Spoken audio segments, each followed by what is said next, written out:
Boa noite para quem está chegando. Vou esperar mais um pouquinho a Inaê. Daí nós começamos essa conversa sobre as cidades negras. Júlio Magalhães, entrevistado da semana que vem, já está presente. Boa noite, Júlio. Boa noite para todo mundo que está chegando para a entrevista da Inaê. Sônia, queridíssima Sônia, veio ver a ex-aluna, acho que sim, né? Esperar mais um pouquinho. A Inaê Lopes dos Santos já entra na transmissão e nós começamos essa nossa conversa. Boa noite a todo mundo que está chegando. Boa noite, Inaê. Tudo bom? Deixa eu só ajeitar aqui. Acertar a posição. Deixa eu ver se eu consigo. Um pouco mais distante. Tá tão carona, né? Enquanto o pessoal vai chegando, acabou de entrar o Jocelê, que é o editor executivo da revista. Sem ele não tem revista. Eu sei, há muito tempo, né? O Jocelê tem mais de 20 anos de revista de história. Que legal. Incrível. Boa noite, tudo bom? Tá certinho aí? Tudo certo, eu vou chegar um pouquinho. Então tá bom. Vamos esperar mais 3 minutos, das 6h05? Claro. Enquanto isso o pessoal vai entrando e daí a gente começa essa conversa. Olha, o Jocelyn esclareceu, são 27 anos de revista de história. E a Mirtes Timpanar acabou de entrar, ela foi tua professora, Inaê? Claro, 2 anos seguidos. Beijo, Mirtes! Querida. Mais 3 minutinhos, a gente... A Mirtes tem responsabilidade aqui nas escolhas que eu fiz. A Mirtes é frequentadora assídua das lives. Toda semana ela assiste, acompanha aqui as nossas conversas. Beijo, Mirtes. Lá já entrou também, eu não sei se você conhece o Júlio Magalhães, pessoa de antiga lá do departamento. O Júlio já está aí assistindo. Ele não foi meu professor, né? Não, certamente não. Depois da situação. Ele vai ser o entrevistado da semana que vem. Ah, que legal. Que bacana. Tá aquecendo aí como espectador. Romilda, querida colega da História da América. Vamos aos poucos. O pessoal vai entrando. Lives. Agora, se os seus filhos quiserem participar da transmissão, Inaê, não tem problema nenhum. Olha, meu marido deu uma saída com eles para acalmar aí a galera. Anos. A Tereza até, acho que ela faz lives, né? Ela faz as próprias lives, mas o Antônio não consegue ainda não. Vai ser meio caótico. Tá certo. Mais um minuto e a gente... Ana Lúcia, não sei se você conhece a Ana Lúcia. Conheço. Trabalhei com ela anos atrás, mas eu não sei se você a conhece. Eu já ouvi falar dela. Mãe, né? Mãe é mãe. Minha mãe tá toda... Se a mãe não assistir a live, a coisa tá muito séria, muito séria. Minha mãe, meu... Tem problema. Mais um minutinho, a gente começa o bate-papo. Para quem costuma acompanhar, eu lembro que essa é a 17ª entrevista da Revista de História, nesse período de quarentena. Já passamos por vários períodos, por temas, já entrevistamos, inclusive, dentro da questão negra e do tema da escravidão, nós já entrevistamos o Rafael de Vivar Marquesi, que eu acho que a Inaê também conhece. Grande. O Rafael foi acho que o segundo ou terceiro entrevistado dessa série, quando a gente ainda estava ensaiando. As primeiras lives foram na base de chamar os amigos, né? A primeira foi com o Chico, a segunda com o Rafael, Cris Pereira, Nelson. A gente foi, bom, vamos garantir que as coisas aconteçam direitinho. Bom, 6h05, vamos lá, Inaê. Vamos. Bom, obrigado por ter topado participar dessa conversa. É um prazer para a gente. Certamente vai ser super interessante para todo mundo. E, embora a Inaê seja bastante conhecida, me cabe apresentá-la. Ela é bacharel, licenciada em História pela USP, mestre e doutora em História Social, o mestrado defendido em 2007, doutorado em 2012, também pela Universidade de São Paulo, e atualmente é professora adjunta no Instituto de História da Universidade Federal Fluminense, UF. Maravilhosíssima UF. Realiza pesquisa na área de História da América. Acabou de cair a mesa do meu teclado, então vai ser necessário um pequeno ajuste aqui. Pronto. Realiza pesquisa na área de História da América, com ênfase em escravidão moderna e relações étnico-raciais nas Américas. Atua principalmente nos seguintes eixos, né? Os seus temas principais de pesquisa são escravidão, América Ibérica, formação dos Estados Nacionais, cidades escravistas, que de resto é uma das questões centrais da nossa conversa de hoje, relações étnico-raciais e ensino de história. Atualmente a Inaê faz parte do comitê executivo da Brasa, tem vários artigos e capítulos de livros publicados tanto no Brasil quanto fora do Brasil, e dos 4 livros que ela já publicou, destaco Além da Senzala, Arranjos Escravos de Moradia no Rio de Janeiro, 1808-1850, numa edição da UCITEC de 2010, e um excelentíssimo livro, não só para pesquisadores, mas para quem dá aula no ensino básico, que é o História da África e do Brasil Afrodescendente. Todo mundo tem que ter esse livro em casa para consultar, para usar, tal, pela editora Palas, publicado em 2017. Em geral, quando a gente apresenta, a gente destaca a trajetória acadêmica da entrevistada. Mas eu não resisto a dizer que a Inaê fez o ensino básico na melhor escola que essa cidade já teve, que aqui São Paulo já teve, que foi a escola Logos, onde ela foi aluna da Mirtz, que está nos assistindo, onde, né, o Irá e o... Nossa, Cauê. me desculpa. E o Cauê. Eu esqueci o nome do Cauê, com quem eu troco mensagem dia sim, dia não, porque ele está me ajudando num trabalho, com o Irá e com o Cauê, onde a Ana, mãe dela, trabalhava. Enfim, uma escola sensacional. E a Inaê participou dessa nossa experiência maravilhosa lá da Logos. De novo, te agradeço, Inaê, por você estar aqui, ter topado e vir ajudar a gente a falar um pouco para além dos muros das nossas cidades universitárias, né?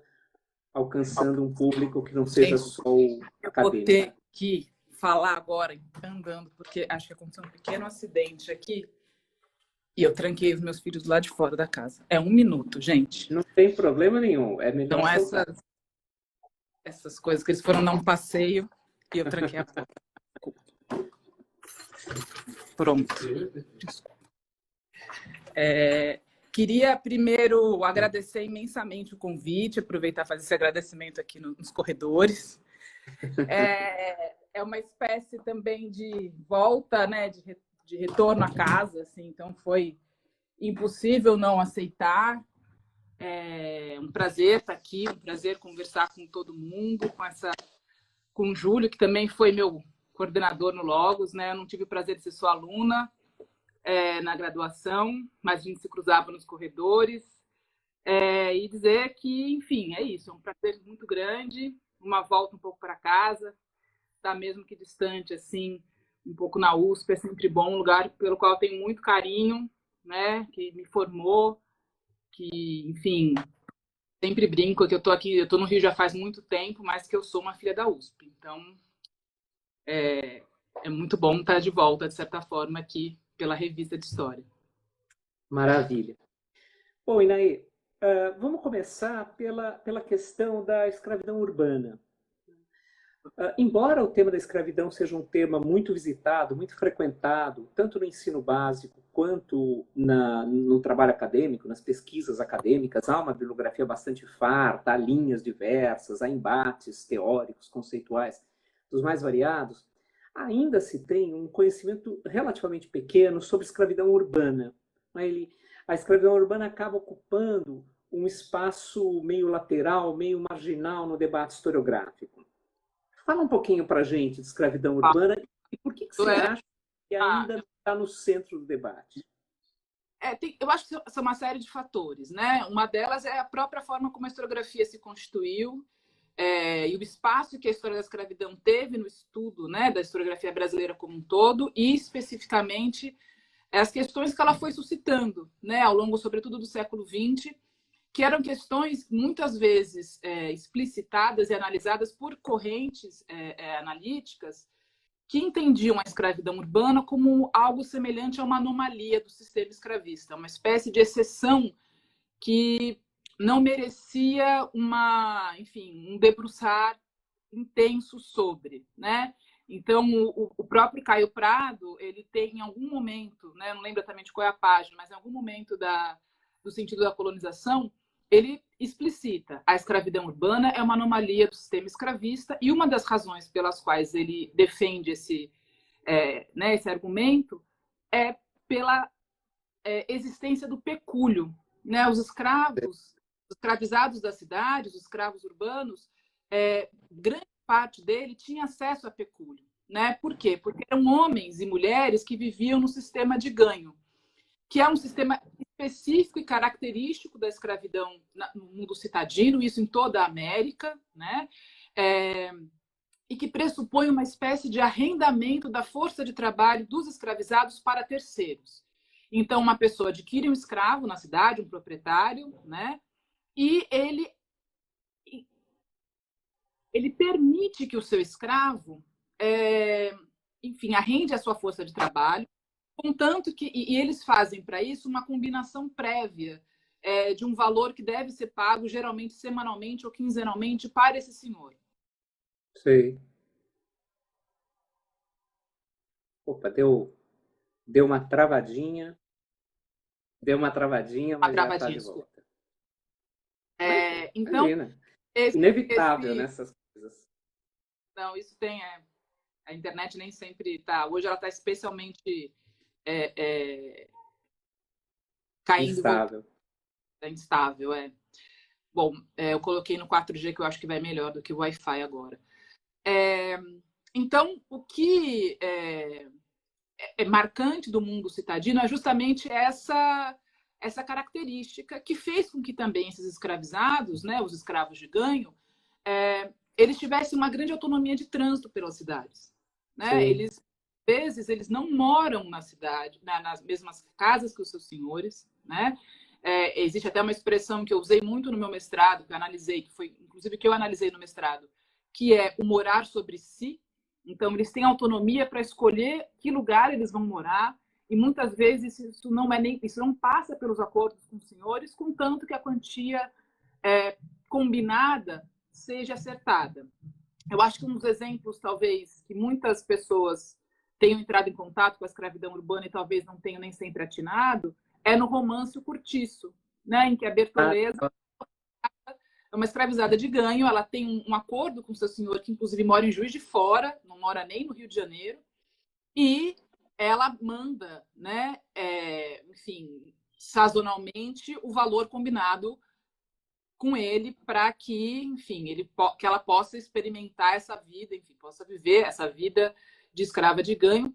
E isso também é uma característica dessa escravidão ao ganho, que é o fato de que fica mais ou menos acordado também que cabe ao escravo, ao escravizado, e não ao senhor, garantir as condições materiais de vida desse escravizado. Né? O pressuposto da escravidão, que, o escravizado ele é uma propriedade do seu senhor, mas que cabe a esse senhor garantir a alimentação, garantir a vestimenta, né, a moradia. E no caso dos escravos de ganho, muitas vezes esse pressuposto não condiz com a realidade. Cabe aos escravizados conseguirem, garantir o seu sustento. O que, né, faz com que a questão do pecúlio fique muito forte, porque esses dados eles precisam não só pagar a quantia que eles devem aos seus senhores, mas também ter, além dessa quantia, uma quantia mínima para conseguir sobreviver. Como, no caso, eu trabalhei com cidades escravistas, ou seja, cidades que dependem do trabalho escravo para funcionar, o que a gente observou, o que a gente observa, né, no caso de cidades como Rio de Janeiro, Salvador, Recife, para pensar no caso brasileiro, né, mas também Havana, no caso cubano, New Orleans, até mesmo Nova York, uma cidade que teve um número significativo de escravizados, o que a gente observa é que a dependência do sistema urbano em relação a esse trabalho desses escravizados é tamanha que você tem a possibilidade muito mais alargada no espaço urbano desses escravizados, sobretudo aqueles que têm algum tipo de trabalho mais profissionalizado, né, que passa por algum tipo de treinamento ou que tem algum tipo especialização, alguma especialização. Exatamente, que é reconhecido, né, que esses homens e essas mulheres consigam também guardar parte do dinheiro que eles arrecadam, poupar e, com isso, comprarem a sua liberdade ou a liberdade de pessoas da sua família. Né? Então, isso também é uma marca que, durante muito tempo, fez com que a escravidão urbana fosse vista como não só uma anomalia, não só pela presença desse pecúlio, mas por tudo que ele representa. Ele representa a maior autonomia de trânsito, ele representa a possibilidade de morar longe dos seus senhores. Né? Então, eu encontrei muitos casos nos arquivos do Rio de Janeiro em que os senhores, inclusive, não moravam na cidade do Rio de Janeiro, os seus escravos moravam, sobretudo na região central, que era uma região em que esses homens e mulheres buscavam muito trabalho, sobretudo aqueles que trabalhavam na alfândega e na região do porto. E também a possibilidade mais alargada de alforria, porque esse pecúlio, na maior parte dos casos, primeiro ele era utilizado, a poupança feita, o destino era, com certeza, a compra da alforria desses homens e dessas mulheres. Né? Então, todas essas características fizeram com que a escravidão urbana, durante muito tempo, fosse vista como essa anomalia, como algo que não ajuda a entender o sistema escravista como um todo, porque, em certa medida, ela parece ser uma escravidão mais sutil, menos violenta do que aquela escravidão experimentada nos campos, né, na região rural, na região da mineração. Então, é por isso que, ainda hoje, é um estudo não tão disseminado como, na minha opinião, deveria ser. Né? Porque, sem dúvida alguma, a escravidão urbana ela tem uma série de aspectos excepcionais em relação à escravidão experimentada nos grandes plantéis, sobretudo numa sociedade como a brasileira, que é uma sociedade de plantation. Né? Mas a exceção também confirma a regra. Então, foi isso que eu tentei mostrar, sobretudo no meu doutorado, no qual eu trabalhei como, a partir, né, de uma série de fontes documentais distintas, mas a maior parte delas produzidas pelas autoridades municipais, as autoridades responsáveis pela instância municipal do Rio de Janeiro e de Havana, como que essas autoridades tentaram não só controlar e administrar essa cidade, que precisava viver nesse limite de permitir essa autonomia dos escravizados no espaço, né, na circulação do espaço, porque ela dependia dessa autonomia para funcionar, né? Mas também como essas autoridades tiveram que fazer uma série de sanções e impor uma série de limites para que essa vivência do escravo citadino não se transformasse em pequenas rebeliões. Né? Havana, por exemplo, tem muito mais casos de rebeliões escravas do que o Rio de Janeiro. Infelizmente, eu brinco que eu comecei o meu mestrado tentando achar uma rebelião escrava no Rio de Janeiro. Formado, enfim, acho que um dos livros mais fundamentais da minha formação é o do João Reis, né, Rebelião Escrava no Brasil, em que ele analisa a rebelião dos malês, em 1835, e ele aponta que, além do caráter religioso de parte dos africanos escravizados que se envolvem na rebelião, há um caráter crucial da dinâmica da escravidão urbana. Né? Então, quando eu entrei assim, na virada da graduação para o mestrado, eu falei, se o Rio de Janeiro foi a maior cidade escravista das Américas... Tem uma rebelião. Vamos achar uma rebelião. Mas, infelizmente, eu não achei. E com o mestrado eu consegui entender por que eu não acharia. Né? Eu passei uma um pouco... inclusive um pouco chateada, não chateada, né? Porque, enfim, a gente também vai com muitas das nossas questões para olhar o passado e o passado dá às vezes umas rasteiras na gente. Mas Demorou um pouco para eu conseguir isso, e essa foi, na verdade, acho que o grande aprendizado do meu mestrado, né? Foi conseguir, eu só consegui entender por que não houve uma escravidão, uma revolução, uma rebelião escrava no Rio de Janeiro, quando eu consegui fazer a leitura conjunta dessa dinâmica da escravidão urbana com a formação do Estado Nacional Brasileiro naquele período, né? Não só a formação do Estado Nacional, mas a independência do Brasil e o processo de formação do Estado Nacional. Então foi quando eu consegui realmente, o título tem muito disso, olhar para além das senzalas, né, das senzalas urbanas, é que eu consegui de fato traçar as dinâmicas não só privadas da experiência da escravidão urbana, ou seja, as dinâmicas estabelecidas entre senhores e escravos, mas também trabalhar com a esfera pública da escravidão, que é uma esfera muitas vezes não tão analisada, sobretudo em trabalhos da história social e da história cultural, que tem uma razão para isso, de se debruçar sobre dinâmicas mais internas da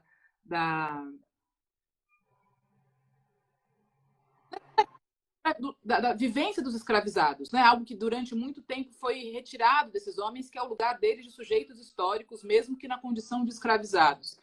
Então, muitas vezes, os trabalhos ficam um pouco nessa chave, né? De entender e esmiuçar esse universo e nem sempre fazer o link com esse mudar a escala, né? E pensar a relação essa dinâmica escravista com enfim, o Estado Nacional em questão, né? No caso aqui, falando no meu mestrado, com o Estado Nacional Brasileiro.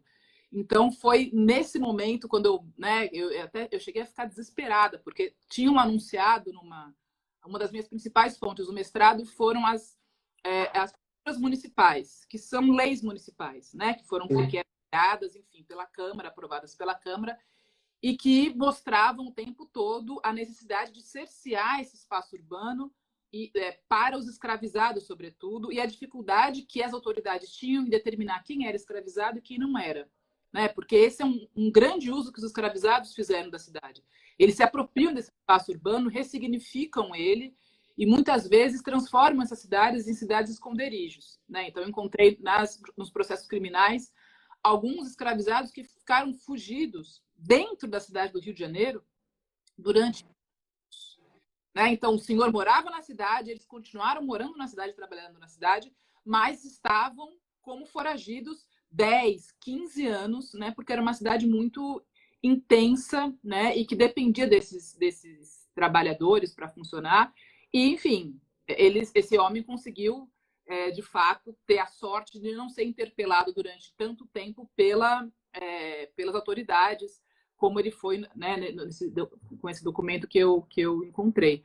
Mas as possibilidades, tem um determinado momento, no ano de 1830, né, que é quando tem um grande código de posturas para o Rio de Janeiro, que há uma determinação de todas as casas, né, todos os fogos do Rio de Janeiro apresentem uma espécie de uma planta baixa, indicando também onde os escravizados habitavam e quantos escravizados tinham nessas residências. Então, eu fiquei, nossa, maravilha, é isso que eu preciso para mapear quais eram esses tipos, né, de senzalas urbanas. E eu nunca achei, né, esse mapa. E eu falei, Deus, como que... Né, eles prometeram o mapa aqui, precisa... E a ideia era controlar justamente quantos escravizados tinham, né, cada proprietário tinha, enfim... saber onde eles moravam para caso houvesse fugas ou pequenos crimes, né, que fosse mais fácil de encontrar os seus senhores. E foi a partir da leitura das questões relativas à proibição do tráfico em 1831 no Brasil e a sua reabertura em 1835 na ilegalidade que eu consegui entender por que esses mapas não foram criados. Né? Esses mapas não foram criados porque eles seriam efetivamente uma forma de comprovar uma série de aspectos e características desses escravizados que poderiam ser utilizados contra a escravização desses homens e mulheres caso eles tivessem entrado no Rio de Janeiro depois de 1831. Então é isso, foi conseguir fazer o diálogo efetivo com a história do Brasil e da escravidão na sua instância pública e política, né? Política pensada aqui na política mais lata, que várias questões, né, da dinâmica da escravidão urbana no Rio de Janeiro começaram a fazer mais sentido. Entendi. E você levantou duas coisas que são sensacionais, não só, claro, para o trabalho específico que você fez, mas para a orientação, para a concepção de pesquisa. Uma delas é perceber como a historiografia, às vezes, ao enfatizar certos aspectos, ela acaba deixando outros muito à sombra. Né? O tempo todo eu posso cometer um erro, porque você sabe que não é a minha área e eu estou tateando nesse território. Mas sempre, conforme você passava, me vinha sempre a imagem de uma historiografia que enfatizou tanto aspectos estruturais, tanto no Brasil colônia quanto no Brasil império, então é a cana, é o café, né? Mandando sempre a reflexão acerca da maneira de conceber o Brasil que se forma na colônia, no império, mandando para o interior, mandando para o campo, que a cidade ficou em segundo plano, e daí vira anomalia mesmo a escravidão. Né? E a outra coisa que é sensacional, por mais que tenha te deixado irritada, incomodada, preocupada durante a pesquisa, é essa, né? A gente sai para fazer uma pesquisa e com muita frequência encontra outra, que de resto é mais importante, porque no fundo, se você achasse uma rebelião, seria maravilhoso, você estudaria aquela rebelião. Mas aí você percebeu um fenômeno muito mais amplo. Né? Descortinou uma percepção dessa escravização nos meios urbanos que é muito mais significativa do que um estudo focado, voltado especificamente para um episódio que durasse meses, durasse sei lá quanto tempo. Né? Então, muito legal. Um aspecto que para mim foi fundamental, que foi justamente confrontar esse aspecto de anomalia, né? Porque quando eu entendo o tamanho que a estrutura administrativa do Rio de Janeiro tinha para controlar esses escravizados, eu entendo duas coisas, né? Que foram um pouco as minhas conclusões no mestrado. A primeira é que as condições materiais não são definidoras do que é escravidão. Né? Então, não é porque um escravizado mora sobre si ou não, né? Ou que ele consome uma dieta mais rica do que outro, ou porque ele usa uma roupa. Isso não é a condição da escravidão. E, em segundo lugar, que o Rio de Janeiro tinha aquilo que a Mary Karrasch, que é uma das primeiras historiadoras, é uma brasilianista, né, que faz um mestrado, um doutorado, desculpa, em 1972 sobre o Rio de Janeiro, que é um verdadeiro guia sobre a escravidão, né, na cidade do Rio de Janeiro, e que até hoje é, enfim, quase uma bíblia para quem trabalha com escravidão urbana. Ela fala muito dos muros invisíveis da cidade, né, que são os limites que esses escravizados sabem onde estão. Então, eles têm essa possibilidade de transitar pela cidade, mas eles sabem até onde isso está ou não no contrato com seu senhor e no contrato que vai ser também corroborado pelas autoridades. Né? Então, perceber isso só foi possível, de fato, porque eu me frustrei ao não encontrar uma rebelião e precisei fazer um diálogo com enfim, com a conjuntura mais ampla da história brasileira naquele momento. Né? Certo. O Pio, já faz algum tempo, ele perguntou se os escravos domésticos encaixavam-se nessa categoria. Eu aproveito a pergunta dele para te perguntar por que era tão importante ter escravos nos meios urbanos. Bom, os escravos domésticos, na verdade, o trabalho doméstico é o tipo de trabalho que mais eram as atividades, né, que mais empregavam os escravizados, fossem eles africanos ou nascidos no Brasil. Né? Então, apesar da atividade de ganho ter esse aspecto central para o funcionamento da malha urbana, né, dos serviços urbanos, melhor dito, das cidades, a grande parte dos escravizados trabalhavam nas casas, sobretudo as mulheres, mas muitos homens também. Só que o que era muito comum no Brasil e no Rio de Janeiro não foi diferente, na verdade, acho que nas cidades isso fica até, isso é mais marcado ainda, né, do que nos grandes plantéis, eram proprietários que tinham 1, 2 ou 3 escravizados. Esses homens e essas mulheres, eles, na maior parte dos casos, dependiam integralmente do trabalho dos seus escravizados para sobreviver. Então, era muito frequente, na verdade, quanto mais pobre fosse o proprietário, mais tipos de trabalho o seu escravizado costumava executar. Então, era muito frequente, sobretudo para as mulheres, enfim, né? A exploração no universo feminino sempre é muito evidente, que as mulheres escravizadas trabalhassem nos serviços domésticos durante a parte da manhã e à tarde fossem executar outras atividades. Elas muitas vezes eram quitandeiras, vendiam suco, refresco, né? Ou tinham atividades mais específicas no universo urbano. Então, a gente tem, digamos, as duas condições. Homens e mulheres que trabalhavam única e exclusivamente no serviço doméstico, né? E esse serviço doméstico, sobretudo quando a gente está falando de senhores proprietários mais abastados, né? Que poderiam setorizar os seus escravizados. Esses serviços domésticos pressupunham também o trânsito na cidade, porque o Rio de Janeiro é uma cidade que não tem água potável de fácil acesso, né? Não tinha saneamento, a roupa era lavada fora das casas. Então, o serviço doméstico muitas vezes significava o trânsito dessas mulheres e desses homens.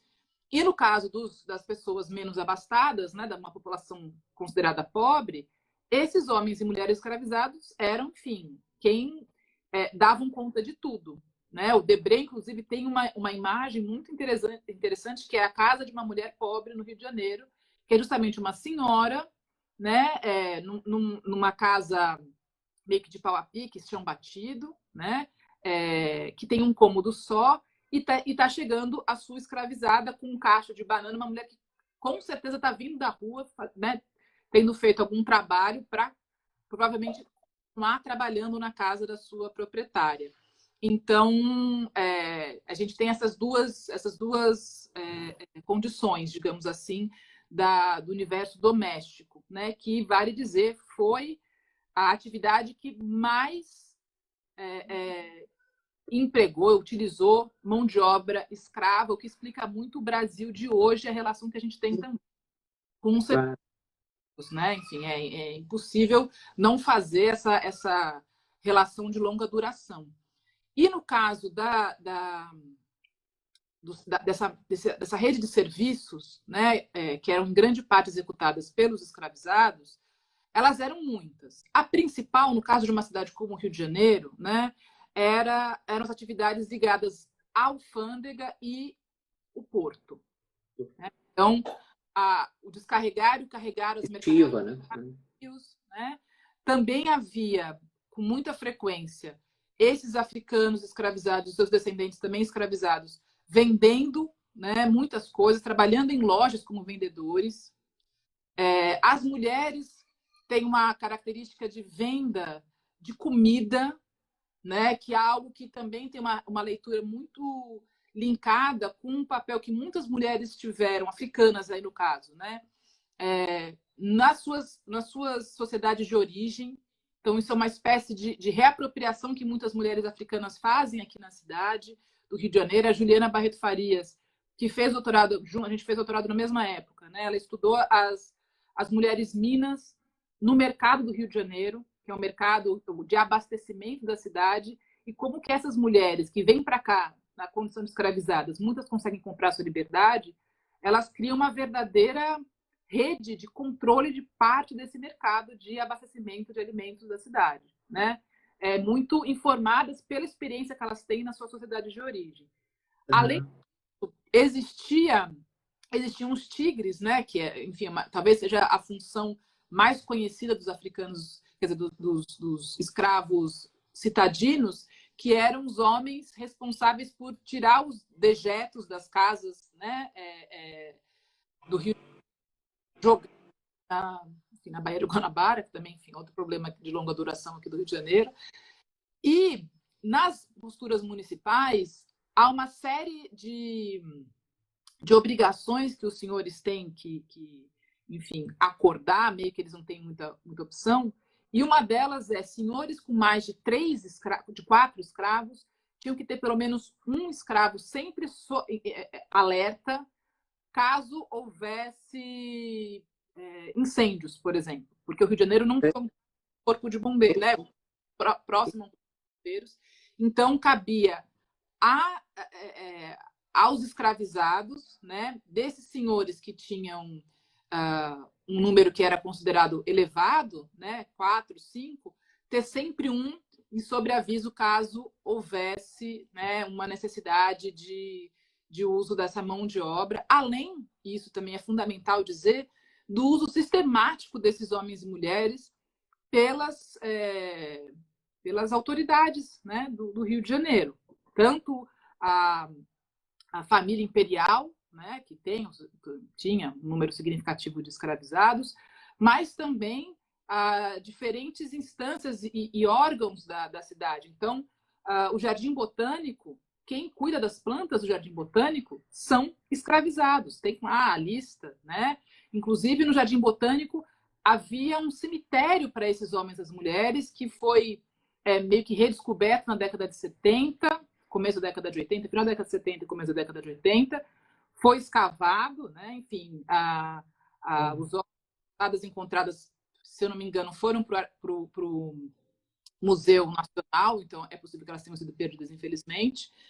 Mas não há nenhuma menção, né? Isso é muito curioso, no Jardim Botânico sobre esse lugar, né? Que tinha o enterro, né? O ritual fúnebre é algo que atravessa a diáspora africana nas Américas e que é responsável pela criação de uma série de associações de africanos escravizados ou livres nas mais diversas cidades das Américas.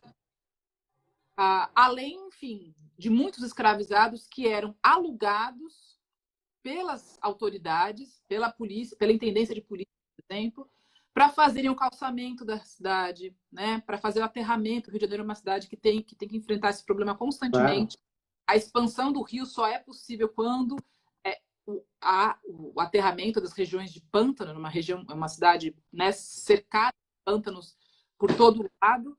E quem faz isso são homens, na sua imensa maioria homens, mas em alguns casos mulheres, escravizados, esses famosos escravos citados, alguns de ganho, outros alugados, porque há uma diferença, né, entre o escravo de ganho e o escravo alugado ou de aluguel, né? Porque o escravo alugado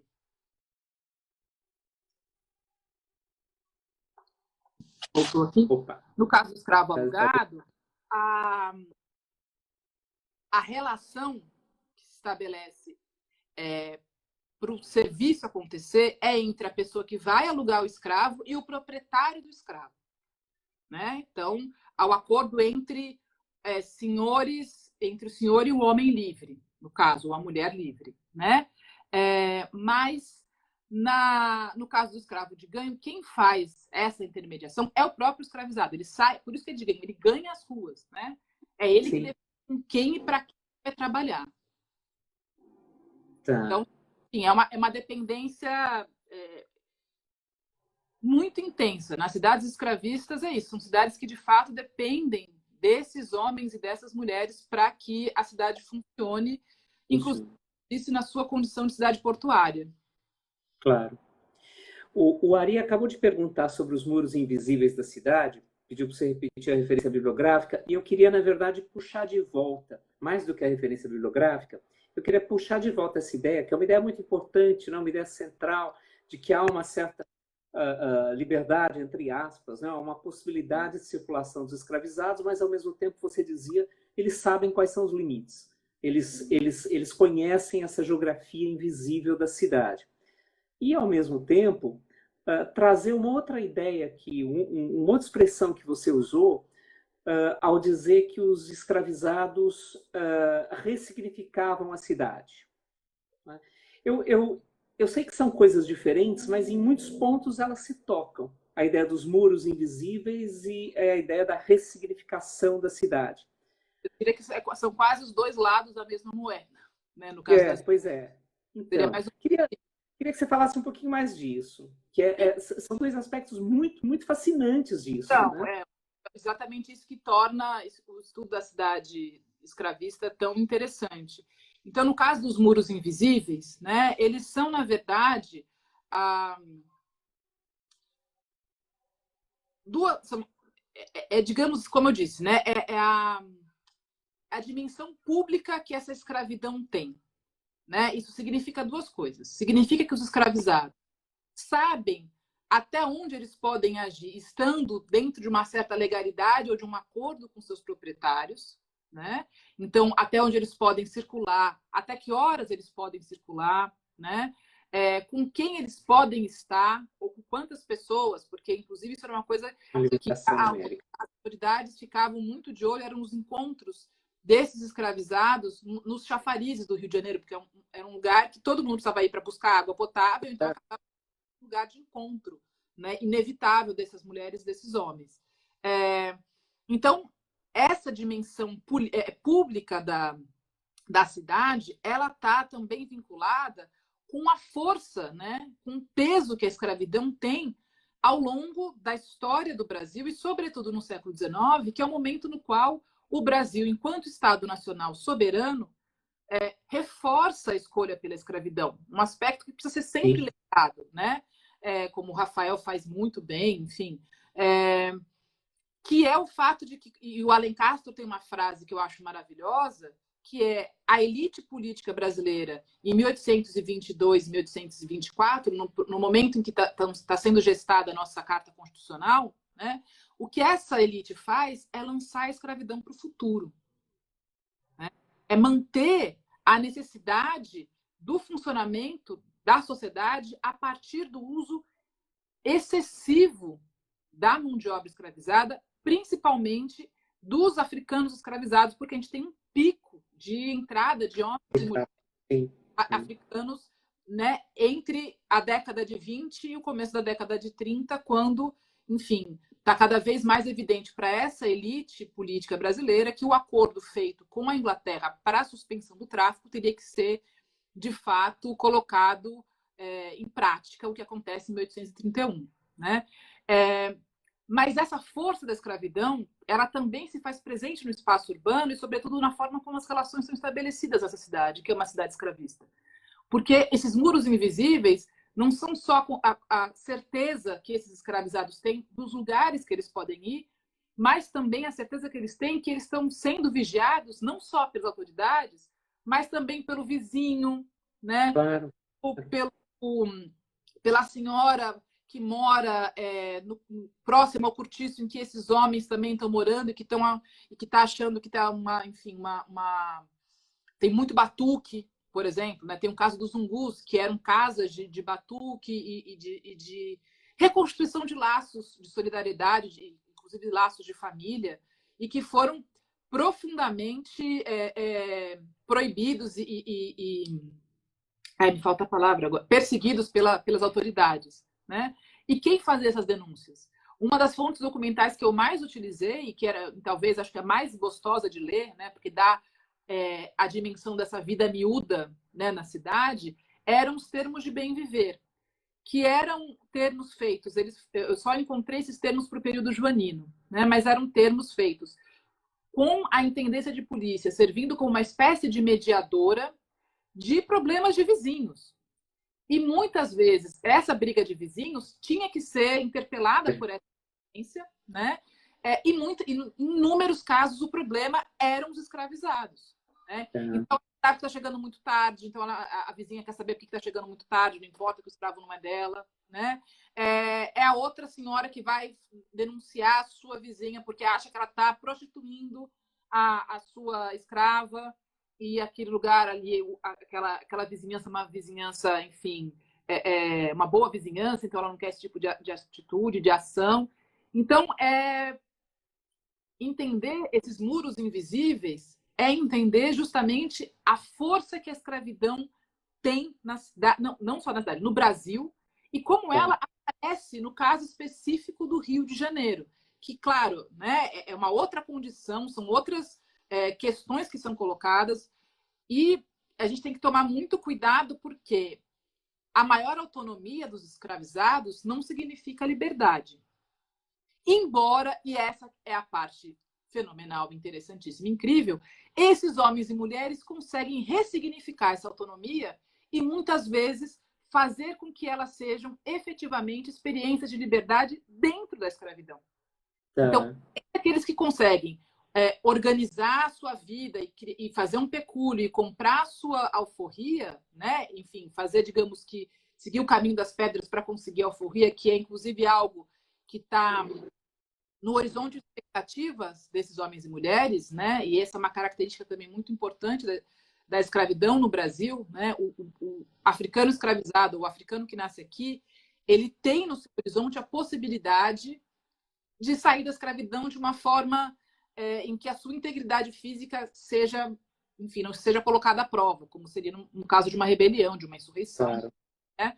Então, isso, de fato, é determinante para definir como que esses escravizados vão se relacionar com essa possibilidade de compra ou de alforria. Mas, para além disso, esse espaço também se torna uma cidade esconderijo, uma cidade em que homens e mulheres podem, de forma mais facilitada, né? Reconstruir laços de família, reconstruir laços amorosos, criar laços amorosos. Então, que a gente tem a quantidade de crime passional que tem de africanos escravizados e de nascidos aqui, né? Escravos nascidos aqui é enorme, né? Porque esses homens e mulheres podem ressignificar essa cidade sobre um certo signo de liberdade, né? Que só corrobora o que, enfim, historiadores e cientistas sociais defendem, eu estou junto com eles, que a liberdade, sobretudo a liberdade pensada para esse universo da escravidão, o oposto da liberdade, ou melhor dito, o oposto da escravidão não é a liberdade. Né? O que a gente geralmente, nós, com essa nossa experiência republicana, democrática, enfim, faz com que a gente geralmente contraponha escravidão e liberdade. No caso brasileiro, a contraposição é escravidão e senhor de escravo. A liberdade é uma outra coisa. Ela vai ter múltiplos casos dependendo de quem está experimentando, né, de que sujeitos eu estou falando. Então, isso diz muito sobre esses dois lados da moeda, né, dessa cidade escravista, que fazem com que essas cidades sejam tão interessantes, porque a gente tem, ao mesmo tempo,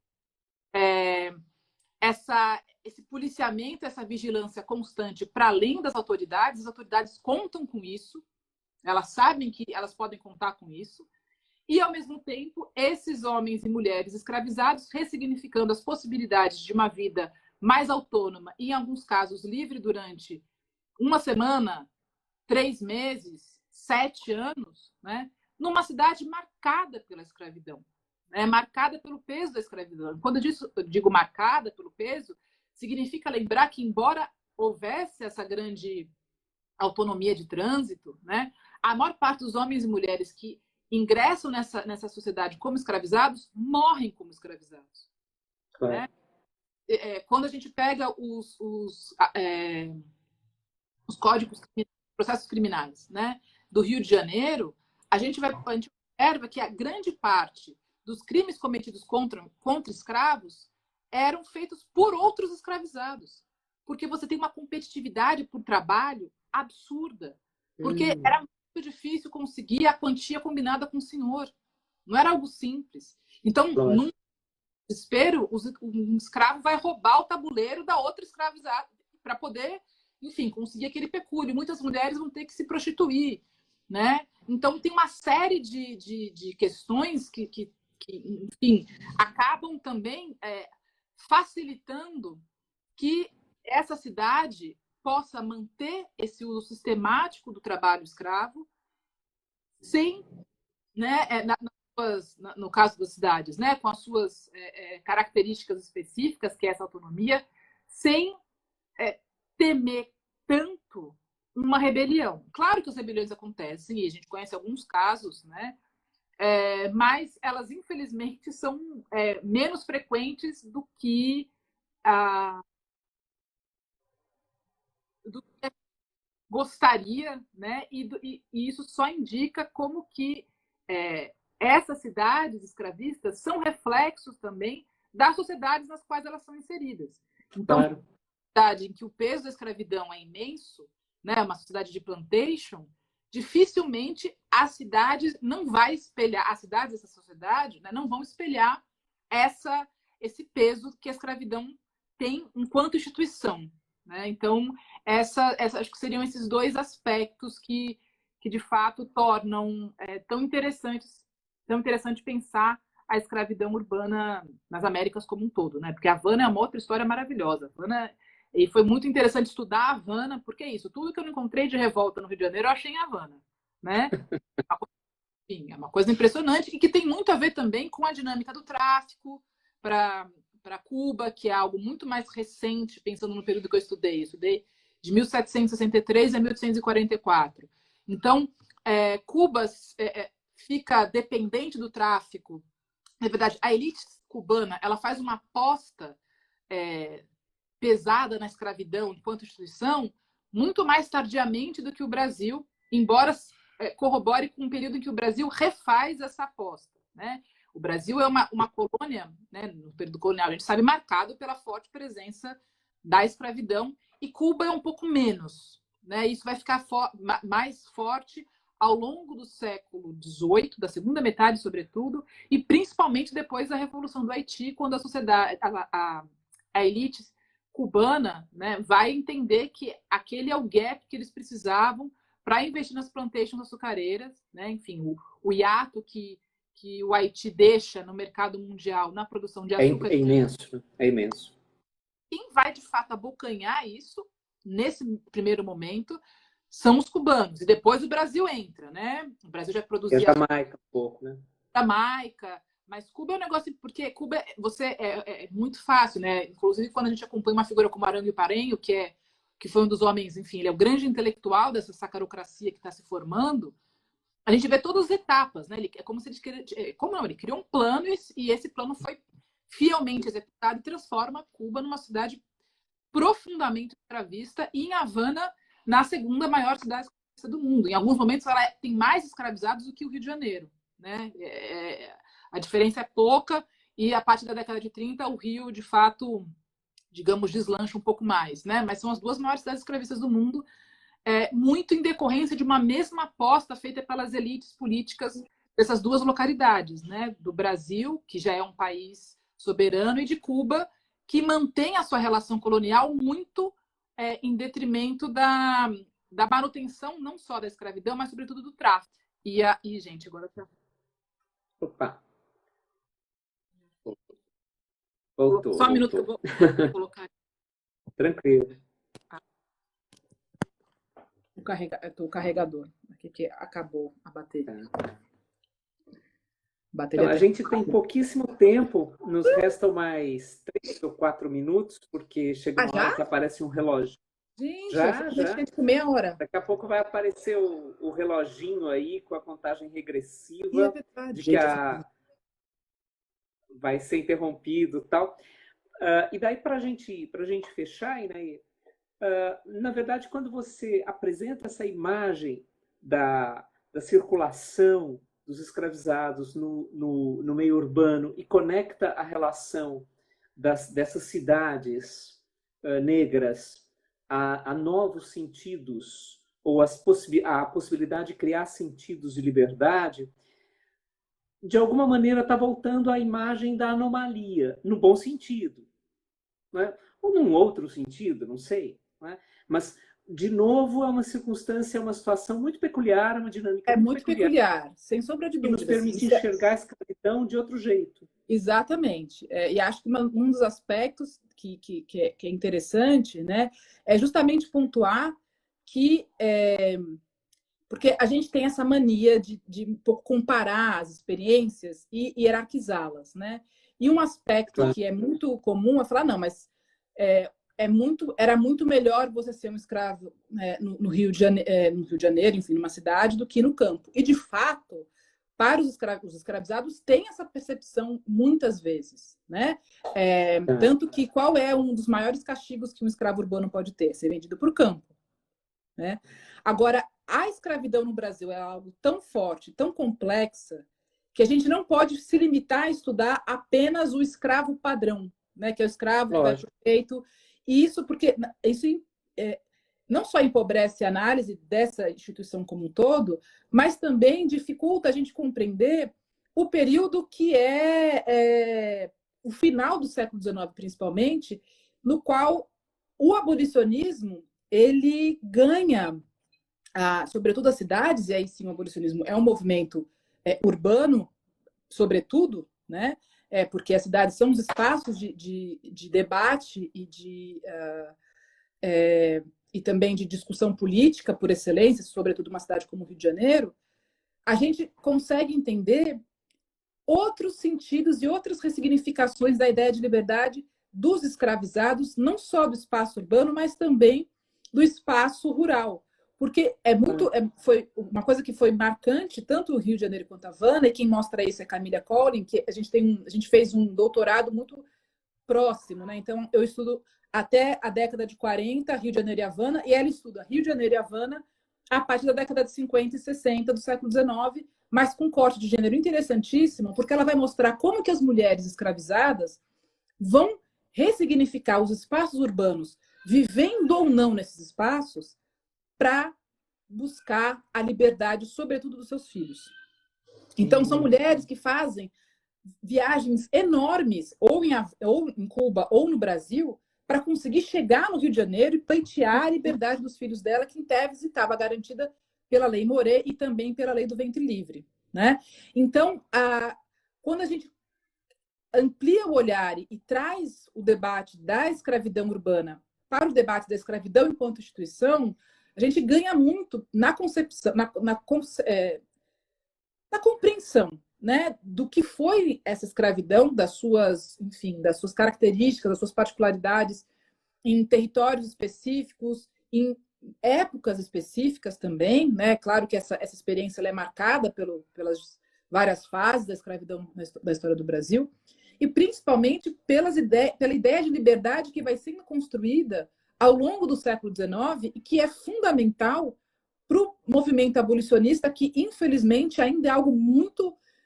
não é mal estudado na academia, é cada vez melhor estudado, mas que infelizmente quando a gente, enfim, vai para os livros didáticos, né, que são os instrumentos fundamentais para pensar a formação dos cidadãos brasileiros, a gente ainda vai ver uma história muito do abolicionismo centrada na figura do Joaquim Nabuco, que, sem dúvida alguma, é um homem muito importante, mas que está longe de explicar o que foi o processo de abolição no Brasil, né? Claro. Um processo que tem uma série de sujeitos com lugares distintos, né? O Brasil, quando a escravidão é abolida, a maior parte da população negra não é mais escravizada.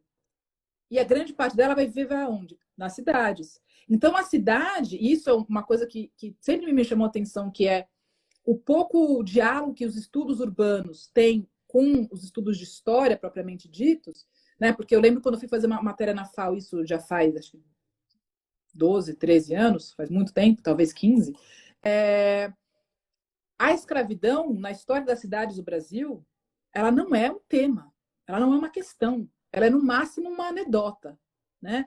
E isso diz muito sobre como é que você pensa a cidade no Brasil sem pensar a escravidão, sendo que depois você vai ter que lidar com as cidades brasileiras, né? Com o Rio de Janeiro, com Salvador, São Paulo, né? Que é uma cidade que tem uma presença de escravizados no final do século XIX significativa, como a Wissenbach demonstrou no doutorado dela. Então, ampliar o debate e trazer sobre a instituição escravista e trazer a cidade para esse debate, a experiência desses escravizados para esse debate, só complexifica, né, o olhar que a gente tem para essa escravidão, para a história da escravidão, e principalmente para os sentidos de liberdade que são formados, sobretudo ao longo do século XIX, que é o momento em que essa palavra tem um peso gigantesco, sobretudo... E, Nair, desculpa te cortar, nós temos 6 segundos. Ai, tá. Então, quero te agradecer muito. Imagina, eu que agradeço. Super obrigado. Foi um prazer.